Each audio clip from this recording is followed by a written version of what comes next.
मौसम बड़ा खुशगवार था। आसमान पे हल्के बादल छाए हुए थे।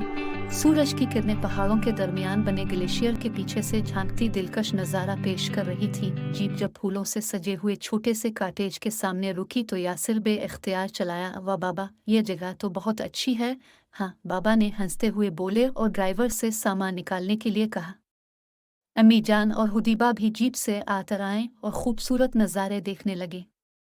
आदेर खाने का क्या इंतज़ाम है खान बाबा? सिद्दीकी साहब ने ड्राइवर से पूछा। खान बाबा सामान अंदर ले जाते हुए बोले, साहिब आप अंदर चली, मैं खाना चाय सब भिजवाता हूँ। कॉटेज नुमा ये छोटे छोटे से घर यहाँ रहने वाले मकामी लोगों के ख़ास तौर पर सयाहों के लिए ही बनवा के सस्ते दामों किराए पे देते हैं।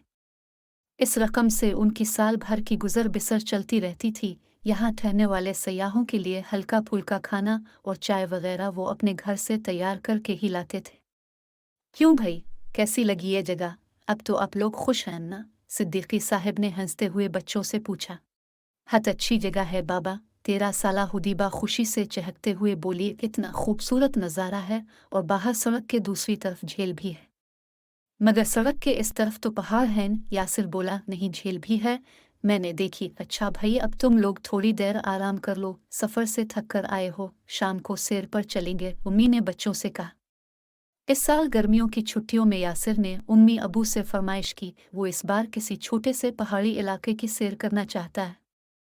यासिर छठी जमात का तालिब इल्म था और एक मेहनती और होनहार बच्चा था। बाबा ने उसकी ये फरमाइश पूरी कर दी और वो लोग चंद दिन की छुट्टियां मनाने वादी हुंजा के छोटे मगर खूबसूरत से गांव की सैर को आए थे।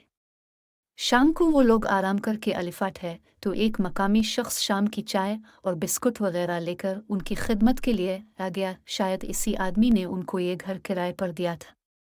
इसके साथ 8-9 साल का एक छोटा बच्चा भी था जो खाने की ट्रे अलिफाटे खड़ा था।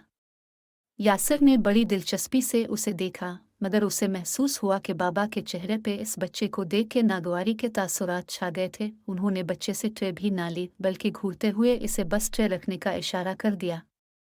यासिर को दुख हुआ, क्या इसके बाबा गरीबों को पसंद नहीं करते? इसे पहली बार ये एहसास हुआ। यासिर ने बच्चे की तरफ देखा। वो एक सुर्ख और सफ़ेद रंगत वाला एक प्यारा सा बच्चा था जो मासूमियत से उसे देखता चला गया। चलो यासिर, झील पे चलते हैं। हुदीबा की आवाज़ पे वो चौंका और थोड़ी ही देर में वो सब घूने बाहर चले गए। दूसरे दिन सुबह वही बच्चा नाश्ते की ट्रे लेकर आया तो सिद्दीकी साहब ने इससे ट्रे लेकर किसी बहाने से उसे बाहर भेज दिया। यासिर ने यह देखा तो इसका दिल बहुत दुखा।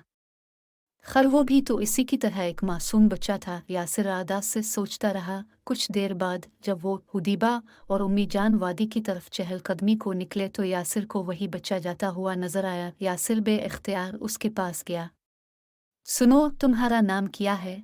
अरबाब खान। नीली नीली आंखें झपकते वो आहिस्तगी से बोला, पढ़ते हो? यासिर ने पूछा। हैं, कोई पढ़ाता नहीं, अरबाब खान मासूमियत से बोला। तो फिर तुम क्या करते हो सारा दिन? यासिर, बेटा आ जाओ। उम्मी की आवाज़ सुनकर यासिर वापस पलटा। इसका दिल चाह रहा था कि वो अरबाब खान की किसी तरह मदद करे, कुछ पैसे था, फिर उसके वो कपड़े जो उसने कम ही पहने थे। वो सोचता रहा। वो लोग वापस घर आए तो बाबा अरबाब खान के वालिद से बातें कर रहे थे। इतने छोटे बच्चों से आप काम करवाते हैं, उनकी तो अभी स्कूल जाने और खेलने कूदने की उम्र है। सिद्दीकी साहिब अफसोस से कह रहे थे। बस जी, हम मजबूर हैं साहिब, हमारी कमाई इतनी नहीं होती कि हम बच्चों को पढ़ा सकें। और सिद्दीक साहिब बात काट कर बोले, मैं आपके बच्चों की पढ़ाई के सारे अखराजात आपको दे रहा हूँ और आप अपना राब्ता नंबर भी मुझे दे दें ताकि इन मासूम बच्चों की तालीम में कभी रुकावट ना आए। आपकी बहुत मेहरबानी, अरबाब के वालिद ने तशक्कुर से कहा।